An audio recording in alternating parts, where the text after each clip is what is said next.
Now, if you look at the NHIA, even though we cover 95% of all disease conditions, sometimes there are gaps when it comes to some of them. We cover 4 childhood cancers and a few of the cancers, but not everything.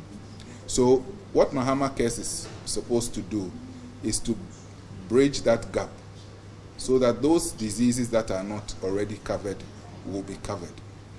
Now, you talked about end-stage renal failure. Yes, previously there were 20 facilities that were looking at renal failure, which is becoming a bigger and bigger challenge in Ghana. What Mahama Care seeks to do and will do is to systematize these dialysis centers, make sure that all over Ghana we have these dialysis centers that Ghanaians can utilize. And so with the other diseases. So we're actually broadening the system and making sure that we're able to take care of the diseases that are now prevalent in our society. So that's where Mahama Care comes inside. Now, I cannot talk about Mahama Cares without talking about free primary health care.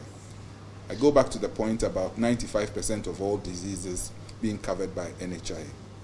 But where the free primary health care differs is that we will have a basic minimum package of services that will be covered at the lower levels, free for everybody. So your gastroenteritis, malaria, and some of these diseases, you go in at the lowest levels and you get coverage. What we are doing is an end-to-end coverage of Ghanaians where healthcare is concerned. I think the most important thing for us to say today is that if you have end-stage renal failure and you have to have dialysis, then when you go to the facility, you must have your dialysis. If there are challenges, let us know so that we can close those gaps.